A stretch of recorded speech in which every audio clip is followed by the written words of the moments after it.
दोस्तों, हमारी आज की कहानी है कर्मों का फल, भक्ति की शक्ति। दरअसल यह कहानी शुरू होती है नारद जी के विचारों से। नारद जी धरती पर रहने वाले लोगों को देखते हुए स्वर्ग में विचरण कर रहे थे। धरती पर रहने वाले लोगों के कर्म को देखकर नारद के मन में कर्मों के फल और पापों के दंड को लेकर विचार आए। अपने यह विचार लेकर वह ब्रह्मा जी के पास जाते हैं और ब्रह्मा जी से पूछते हैं, हे ब्रह्मा जी, यदि बुरे कर्म करने वाला इंसान अच्छे कर्म करने लग जाए तो क्या वह अपने पापों से मुक्त हो जाता है? क्या वह अपने पापों से मिलने वाली सजा से बच सकता है? तब ब्रह्मा जी ने नारद के इन सवालों का जवाब देते हुए कहा कि हाँ भी और नहीं भी। हाँ का मतलब यह कि अगर कोई इंसान अपने किए गए पापों से मुक्ति पाना चाहता है तो उसके लिए निस्वार्थ भाव से अपनाया गया दान, पुण्य, धर्म और भक्ति का रास्ता सबसे उत्तम होता है। अगर इंसान दिल से अपने पापों का पश्चाताप करते हुए निस्वार्थ भाव से दान, पुण्य, धर्म और भक्ति का रास्ता अपनाता है तो वह उस जन्म में अपने मिलने वाले पापों के दंड से मुक्त हो सकता है। इससे उस इंसान के किए गए पापों की सजा कुछ कम जरूर हो जाएगी, लेकिन पापों का दंड तो जीवन काल में भोगना ही पड़ेगा। किंतु कुछ जघन्य अपराध यानी घोर पाप ऐसे होते हैं जिनका दंड शारीरिक एवं मानसिक रूप से न सिर्फ इस जन्म में बल्कि आने वाले एक या कई जन्मों तक भोगने पड़ते हैं, यानी इंसान के कर्म कभी पीछा नहीं छोड़ते। तो ऐसे में अगर इंसान दिल से अपने पापों का पश्चाताप करते हुए निस्वार्थ भाव से दान, पुण्य, पशु पक्षियों तथा लाचार इंसान एवं जानवरों की सेवा, धर्म, भक्ति का रास्ता अपनाता है तो आगे के जन्मों में पिछले वाले जन्मों के घोर अपराधों की सजा नहीं भोगनी पड़ेगी। यदि वो अपनी पूरी उम्र श्रद्धा और विश्वास से ईश्वर की भक्ति में और पुण्य कर्मों में लगा देता है तो वह अपने पापों से सदा के लिए मुक्त हो जाता है। पूरी श्रद्धा से की गई भगवान की भक्ति और निस्वार्थ भाव से अपनाया गया दान, पुण्य, धर्म और भक्ति में इतनी शक्ति होती है कि इंसान मोक्ष तक को प्राप्त कर सकता है। और नहीं का मतलब ये कि अगर वो इंसान दान, पुण्य, धर्म और भक्ति का रास्ता या कोई भी अच्छा कर्म निस्वार्थ भाव से न अपनाकर किसी स्वयं के मकसद को पूरा करने के लिए या लालच से अपनाता है तो इसे दिखावा बोला जाता है। ऐसा करने से उसे उसके पापों से छुटकारा कभी नहीं मिल सकता, अपने पापों से कभी मुक्त नहीं हो सकता। इंसान के द्वारा किया गया घोर अपराध और पाप उसका अगले कई जन्मों तक पीछा नहीं छोड़ते। तब ब्रह्मा जी नारद जी को इसी पर आधारित एक सच्ची कहानी सुनाते हैं। एक गांव में एक सुध नाम का इंसान रहता था। वह गलत लोगों की संगत में आ जाने की वजह से डाकू बन गया था। वह लोगों को मारकर अक्सर उनका धन लूट लेता था। एक दिन डाकू जंगल से होता हुआ सड़क की ओर जा रहा था कि अचानक एक नाग नागिन का जोड़ा डाकू के रास्ते में आ गया। डाकू को देख नाग नागिन अपनी रक्षा के लिए फन फैला लेते हैं। डाकू घबरा जाता है और अपनी बंदूक उन नाग नागिन पर तान देता है। यह देख नाग नागिन क्रोधित हो जाते हैं और उस डाकू पर हमला कर देते हैं। डाकू अपनी जान बचाने के लिए 2 कदम पीछे हटता हुआ नागिन पर गोली चला देता है। यह देख नाग डाकू पर तेजी से हमला करता हुआ डाकू की बंदूक पर चिपक जाता है। डाकू अपनी बंदूक को दूर फेंक देता है और वहां से भाग निकलता है। भागते भागते डाकू सड़क पर पहुंच जाता है। वहीं दूसरी तरफ उसी रास्ते में एक औरत, उसके साथ उसका एक 11 साल का बेटा भी था, जो दोनों घर की तरफ जा रहे थे। अचानक डाकू भी वहीं आ जाता है। डाकू को देखकर माँ बेटे घबरा जाते हैं। डाकू औरत के करीब जाता है और बलपूर्वक उस औरत के गले में टंगा सोने का हार खींच लेता है। अब औरत अपने और बच्चे की जान की रक्षा के लिए उस डाकू से दया की भीख मांगती है। लेकिन डाकू इतना क्रूर स्वभाव का था कि वह अक्सर जिस किसी को भी लूटता तो वह उसे भी मार डालता था। इसलिए डाकू पर उस औरत की बातों का कोई असर नहीं होता और वह उस औरत को तेज धार चाकू मारकर बुरी तरह से घायल कर देता है। यह देखकर बच्चा क्रोध से तिलमिला उठता है और पत्थर उठाकर जोर से डाकू के सर पर दे मारता है। डाकू के सर से खून निकलने लगता है। डाकू उस बच्चे को भी चाकू से मार देता है और वहां से भाग जाता है। चीख चिल्लाहट को सुनकर आसपास के गांव के लोग वहां पहुंचते हैं। वो उस महिला और बच्चे को तुरंत हकीम के पास ले जाते हैं। माँ और बेटा दोनों बच जाते हैं। उधर डाकू भागता हुआ फिर से जंगल की तरफ चला जाता है।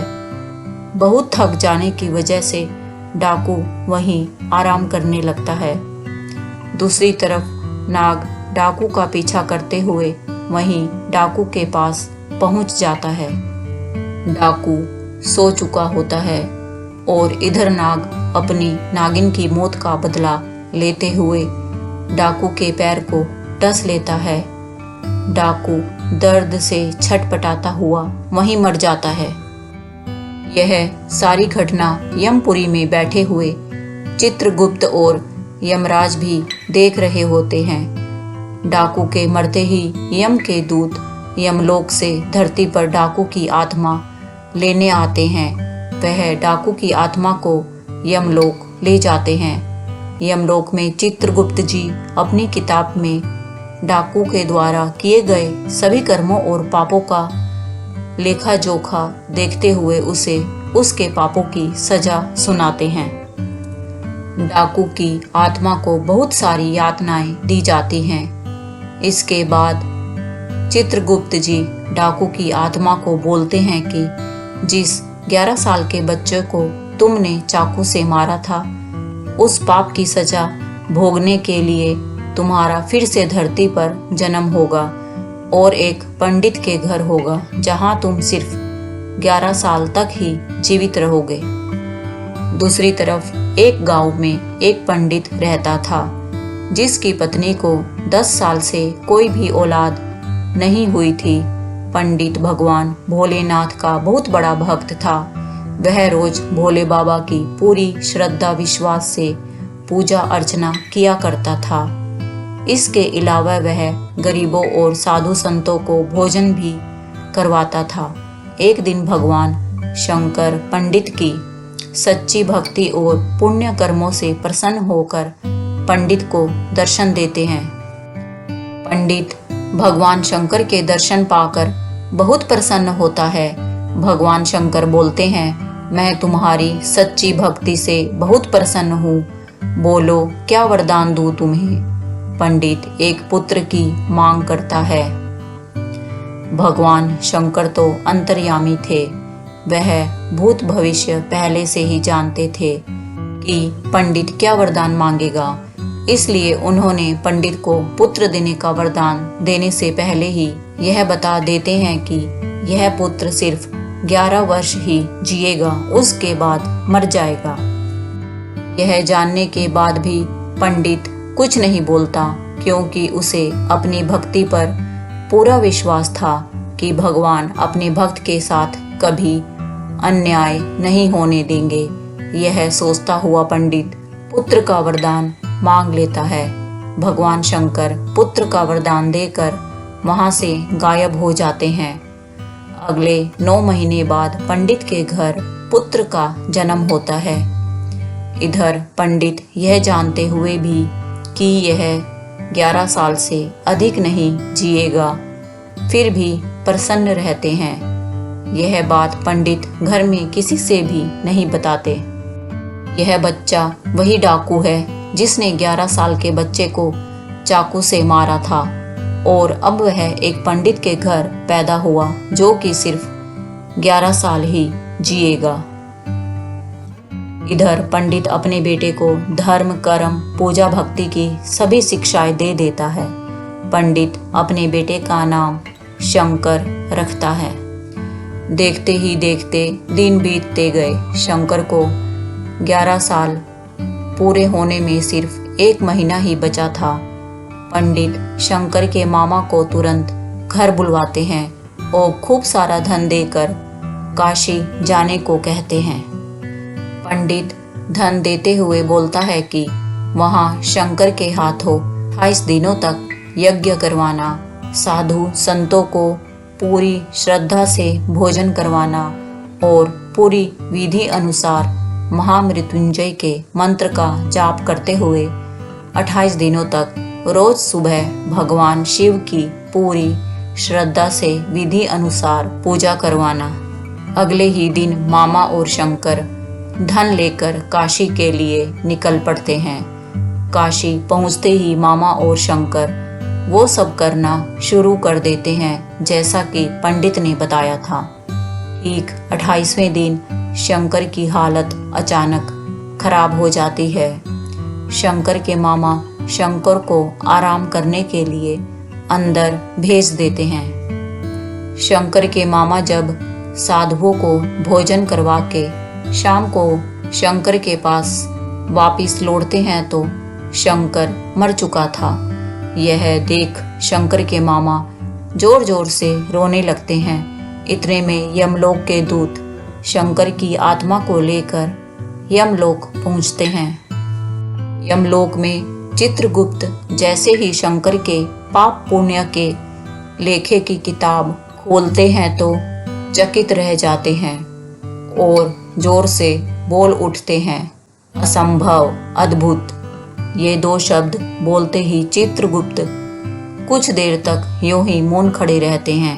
फिर कुछ देर बाद चित्रगुप्त ऊंचे स्वर में यमदूतों को आदेश देते हैं कि तुरंत अभी के अभी शंकर की आत्मा को शंकर के शरीर में डालकर आओ। यमदूत शंकर को उसके शरीर में पुनः डाल देते हैं और शंकर फिर से जी उठता है।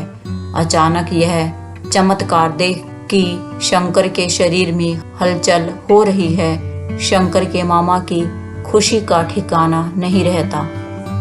वहां यमलोक में इस बात को लेकर यमराज चित्रगुप्त से सवाल करते हैं कि यह कैसे हुआ। तब चित्रगुप्त जी बताते हैं कि जब मैंने किताब खोली तो उसमें शंकर के द्वारा किए गए पुण्य कर्मों, भगवान शिव की आराधना और हवन जैसे शुभ और भक्ति की शक्ति से शंकर की कुंडली में जो उसके पिछले जन्म के पापों की वजह से मृत्यु का योग बना था, वह योग खत्म हो चुका था।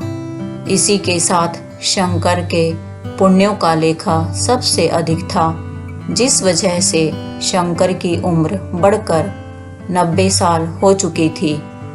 इस वजह से मुझे सृष्टि के नियमों का पालन करते हुए शंकर की आत्मा को पुनः शंकर के शरीर में भेजना पड़ा। इधर शंकर के मामा पूरे हर्षोल्लास के साथ आंखों में खुशी के आंसू लेकर शंकर को लेकर घर पहुंचते हैं। तो शंकर को जिंदा देखकर शंकर के पिता इतना खुश होते हैं मानो उन्हें नया जीवन मिल गया हो। तब शंकर सबको वो बात बताते हैं जो उसके साथ यमलोक में हुआ। यह सुन सभी के मन में भगवान के प्रति श्रद्धा और विश्वास और भी ज्यादा बढ़ गया।